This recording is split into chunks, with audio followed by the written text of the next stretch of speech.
bringing Alan back to Springfield after how many years of absence? It was 1986, and I was down in Texas. Down in Texas. We are both electrical engineers, and I was working for CU, and in fact, didn't you work for me as a cadet Co-op student? co-op? Yeah, I've been a co-op student while going to UMR. UMR. Well, anyway, came back, and he's been active in a lot of things. He's a military guy, right? Navy. Navy guy.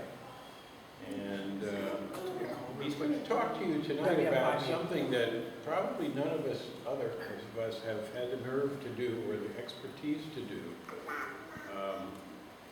Because I like my feet on the ground. But Alan's a unique individual. And, That's one way of putting it. he lives outside of town. He has a farm in Webster County that he's building into a big antenna farm, and he's going to tell us about that someday too. It's in here. Okay, so take it away, Alan Busick, WF5U. Okay, hopefully this will work out. I see somewhat well without glasses. Normally for this distance I have reading glasses, which are at home in front of the computer.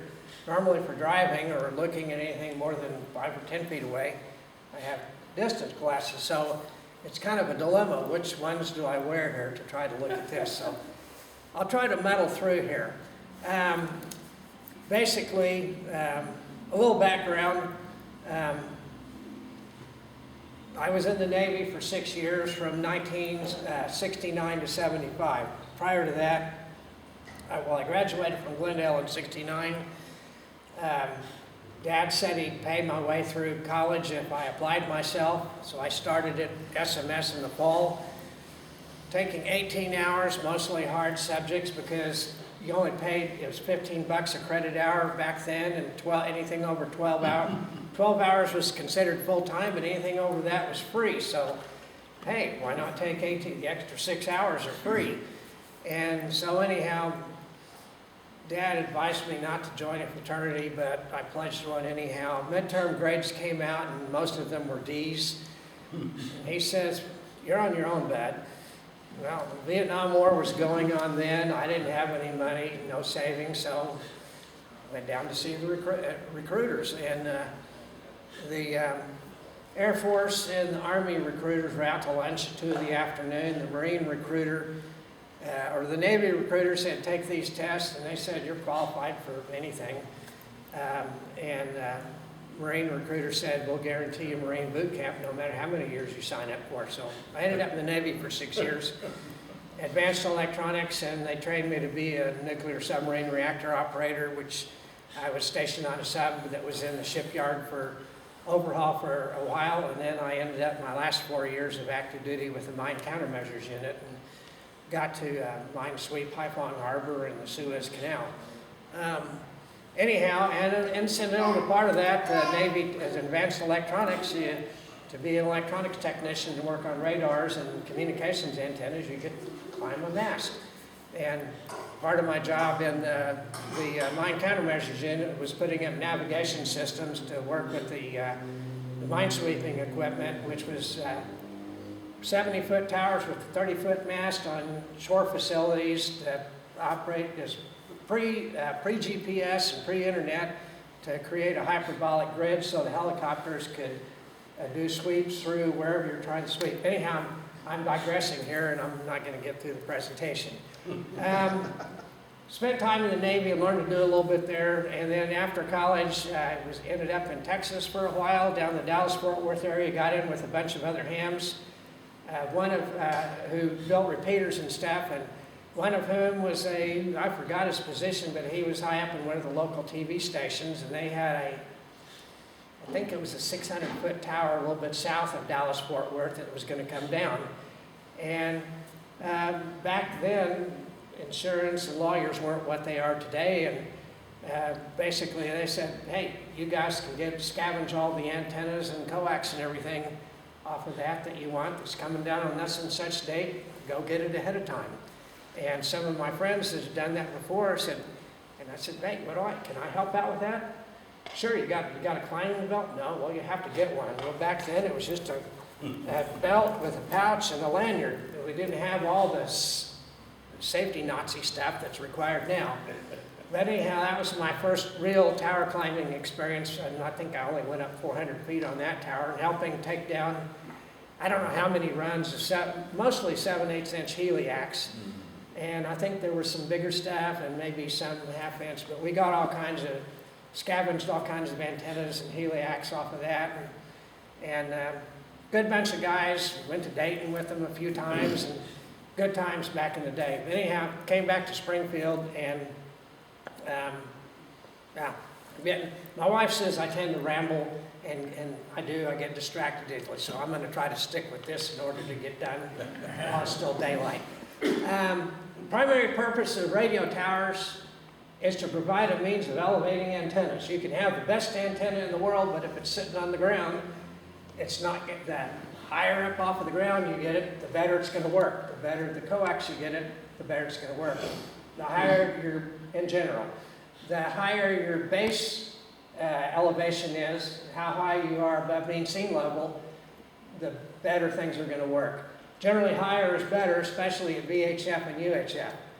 And the height helps both transmitting, how far you can talk to somebody, and receiving, how far you can hear somebody else. Let's see. The higher your QTH is, are the new guys just tested still here? You know what QTH is? Your home station.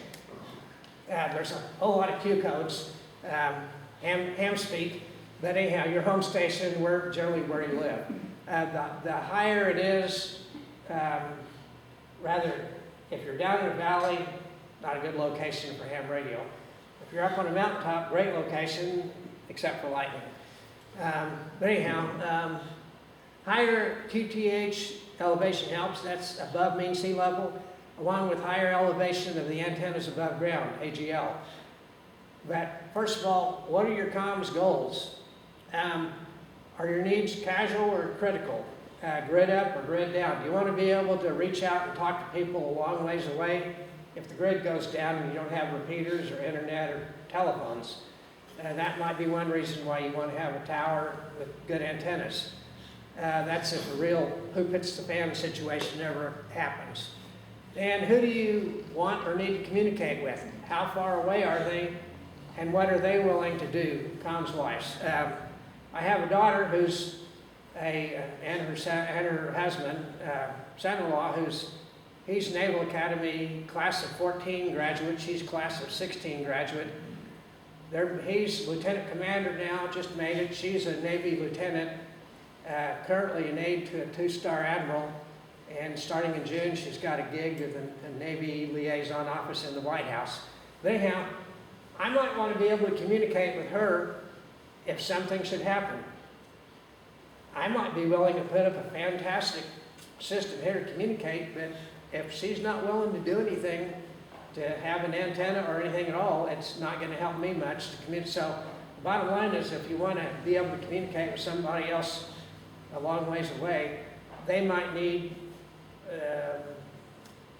if they're not willing to do anything, it might not work out well.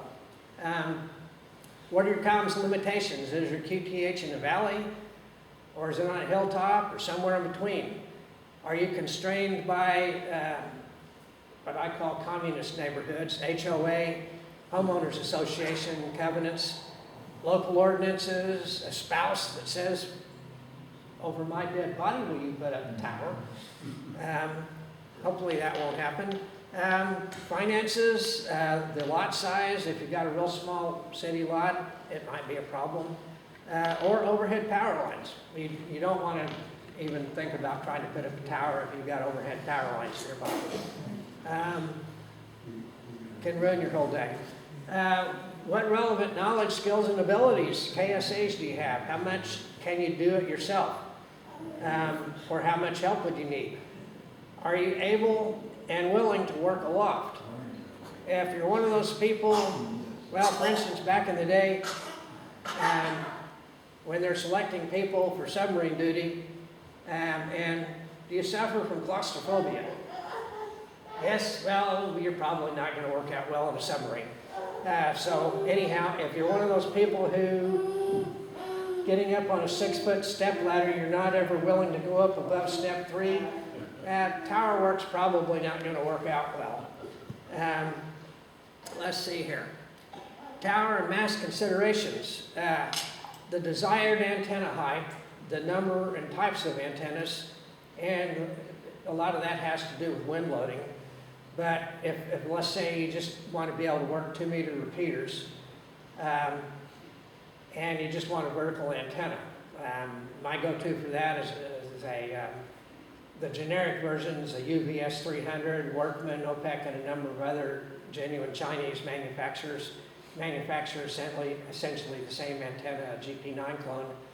Comes in 3 sections, 17 foot long. It's easy to put together, doesn't have much wind loading at all, and they work great.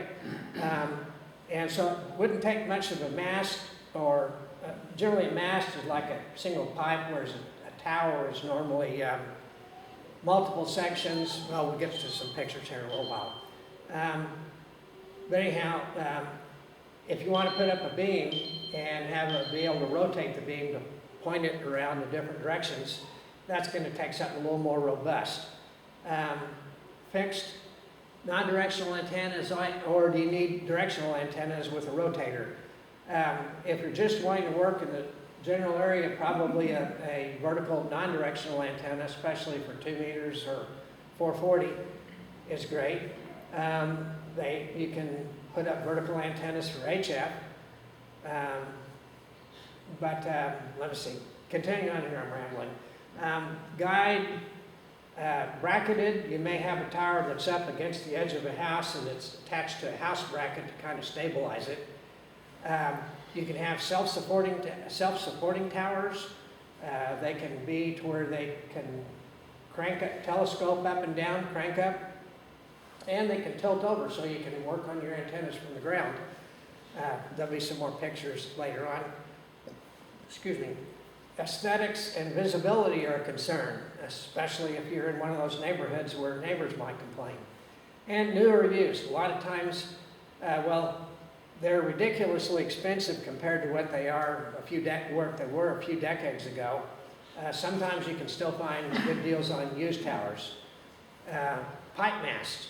The easiest and simplest would be 5 to 10 foot, 1 3/8 chimney or roof mount. Generally, you can have if you've got a brick chimney, they make brackets that bracket to them, and they'll put a relatively short mast up there, which you could easily put a small 2-meter beam, even with a rotator, or 2-meter vertical.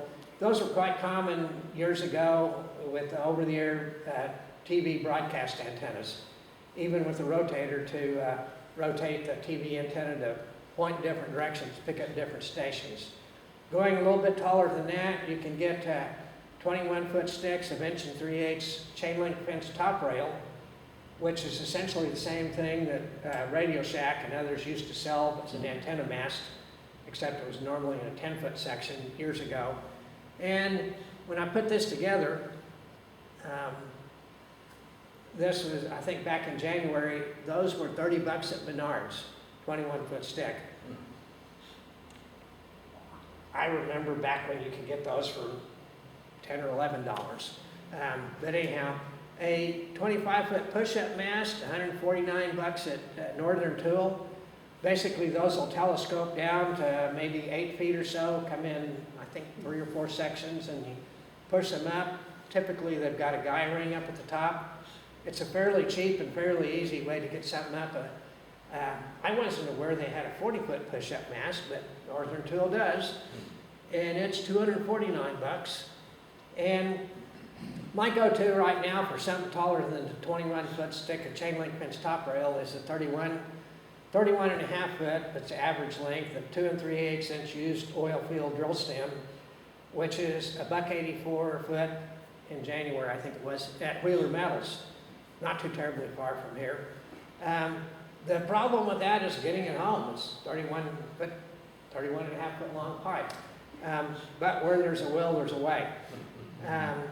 guide towers. They're typically triangular. The typical one for hams and sea beers is Roan 20 or Roan 25. They come in 10-foot sections.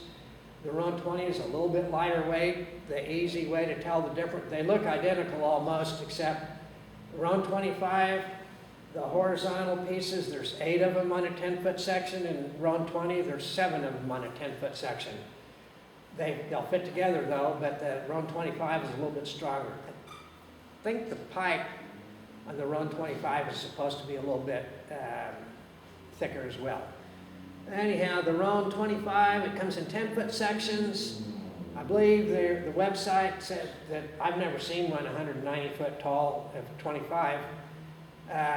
And as of January or so, they were basically $150 for a 10-foot section, $15 a foot at Texas Towers. Used, sometimes you can find them for free, which we'll get into that later on here. Self-supporting towers. Generally more expensive than the equivalent height of a guide tower. They'll require a robust concrete base because whatever it's planted in the ground, a guide tower, you can have it where it's tilt over. Some of the radio towers that are guide come down to a single point where they can actually twist a little bit on there and probably flex a little bit, but the guy wires keep them essentially vertical. Whereas a self-supporting tower, it's got to be really solid in the ground, and depending on where you are and what the wind and what kind of antennas might be on it, and what the expected winds are wherever it's going to be, depends on how high you can go and how big a chunk of concrete you're going to need to have in the ground to keep that thing vertical. You don't like it when the wind does this to it. Let's see. The self-supporting towers require a more robust concrete base. Normally, they'll be assembled on the ground and installed with a crane, at least for typical height antenna towers. Now, some of the taller self-supporting towers, they may have super heavy-duty gin poles and a commercial ground crew with lots of equipment to hoist probably 20-foot sections up and attach them and go on up. Now let's see, the self-supporting towers can be telescoping and cranked down for high wind conditions. There'll be a picture in a little bit on that. And they may incorporate a tilt-over base. The costs. The more you can do it yourself, the more you can save. If your funds are unlimited, you've got a couple of money trees going in the backyard, you can hire somebody to come in and put in whatever kind of tower you want, assuming that your locality will let you have one there. Feed line costs, your coax and the size is important. Generally, the more you get what you pay for with coax. If you go cheap, you're going to get cheap results. And if you go with better coax, it'll be lower loss and it'll work better and last longer. But it's going to cost more. Although sometimes good deals can be found on used stuff, especially Hamfest and stuff. Fantastic deals can be found by those with persistence and patience. Working aloft. Falling from a tower can ruin your whole day. Generally, among tower climbers, hey, if you fall from 50 feet or 1,000 feet, it's pretty much the same. One just takes a little bit longer. The fall isn't what hurts you, it's the stopping when you get to the ground that's the problem. You must be mentally comfortable with working aloft. You must be able to trust your equipment. You must exercise reasonably good safety practices when working aloft. There's probably some people that say that since I just have a old-fashioned belt with just a lanyard. In fact, this lanyard I'm using now, I did the I bought some the old one wore out, and I got some nylon rope when Surplus City used to be in town, and did the eye splices myself. Any good sailor should know how to do that, but I had to look it up on YouTube to figure out how to do it. And you must know your limitations. Finding tower bargains. If you're interested in this, put out the word that you're looking for a tower on ham nets, ham club meetings, ham breakfast, and ham fest. Hey, I'm looking for a tower. Anybody know of any? And you'll sooner or later you'll say, hey, I heard of one. I saw one on Facebook Marketplace. This, that, or the other. Heirs of a ham that's passed away, a silent SK ham, silent key, often have no use for their SK's radio equipment. If you go to inquire about it, be very respectful. Older hams, and a lot of us are older hams. Do you know what the average age is of hams nowadays? I'm afraid. I'm thinking it's in the 60s, but I don't remember. It's all. I mean, looking at here, I don't see very many. You guys may take the cake for the youngest in here. I'm not sure. Well, one of the new techs is pretty young. Pardon? One of the new techs that tested today was young. Good. How young? Looked like early 20s. Early 20? Okay. A mere baby in ham terms. Yes. Anyhow, there's a lot of hams are getting old, and some of them are retiring and moving to some place where they can't have the big tower they used to have. Some of them are passing away, and their spouse and their kids and family and whatnot have no use for it. Facebook Marketplace, Craigslist, purplewave.com, that's an auction site based out of Manhattan, Kansas.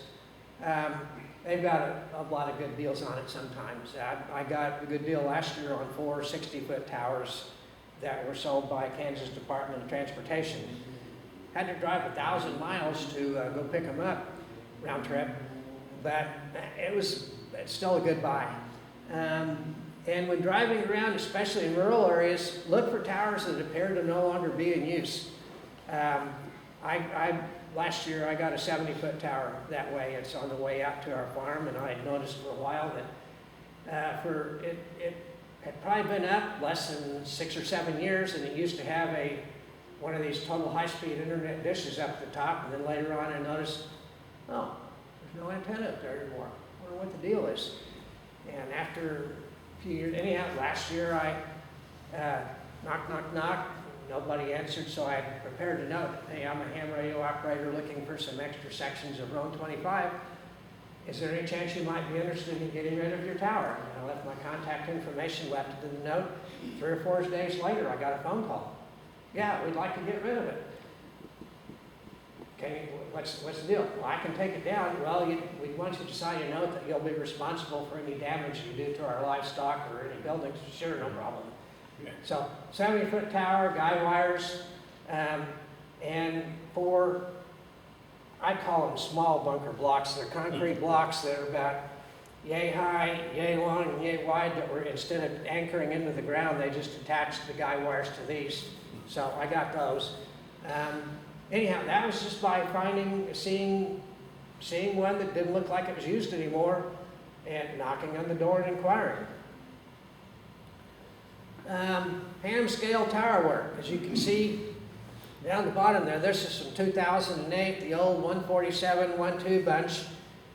I don't think that they even have a repeater anymore. Anyhow, they had this tower out. I forgot whose place it was. That's me up top there. There's a gin pole up there, and obviously we've got the gin pole is attached at the next section down. It's hooked onto the top of that tower section. I've been up there attaching it to it, and you can see my lanyard there, which I probably just finished disconnecting it and hooking it onto the D-ring so I can climb down. And then, wish I had a laser pointer. Right at the guy below me, right at the bill of his hat, as you can see, there's 2 horizontal pieces that are kind of close together. That's where the 10-foot sections are fastened right there.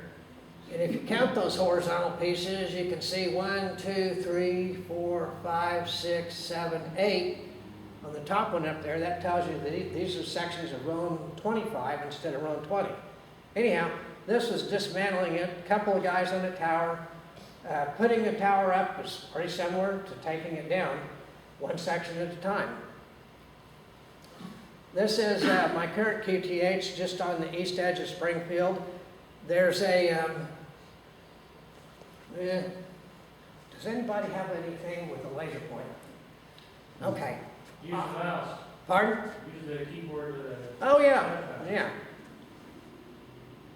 Right there is the apex of my inverted VHF. There's the base of up here's the base of my UVS 300, at 17 feet up to there. Top of the tower, I think, is about 65 feet, and the inverted V comes off over here on one side and off over there on the other side. With these, the tower is 65 feet, we're on 25. The base of the tower at the house there is about 1,307 feet above mean sea level, and it's fed with half-inch heliacs. And I'm able to work from this location. I've got an ICOM ICV 8000, which puts out 65 to 70 watts. It's 2 meters only FM, and I'm able to work. I've been able to work over 100 repeaters from this location with this setup, and I'm generally able to hear and work most everyone on the 10-meter nets and with just the 75-meter inverted B wire antenna. There's nothing fancy about it, and I'm using, for the 10 meters, I'm using the Yaesu FT857 without even using a tuner, and it seems to work fine on 10 meters with the 75-meter inverted B, and on the simplex nets. This is back in 2006, the same antenna base. It was a bit taller then, and there's a rotor there. This is a 26-element 2-meter beam here, and with another UVS 300 up top. And I was somehow thinking that, I think this is about 100 feet, maybe 120. I don't remember exactly what the height was. But I could, with this rotor up there, and 26-element 2-meter beam, I could pretty reliably work 2-meter repeaters in St. Louis and anywhere in between. I could work Columbia, Jeff City, basically all over the place, Tulsa, lots of stuff. And anyhow, this is what can happen if your guide cables are not properly anchored. At the time, in 2008, I was working for the Department of Defense at Fort Riley, Kansas, and had a little house out there, stayed in during the week, and commuted home to Springfield on weekends. And my wife called me about 3 a.m. one morning and says that we were having a really bad storm, and my tower was now laying on the roof of the house. Anyhow, you can see the remnants of the 2-meter beam here. Part of what may have caused the problem is my son had wanted to put up some Christmas lights and Christmas decorations on the tower. Also, part of the problem was, stop that. Okay, full screen. double tap. Double tap on what? On the picture. Oh.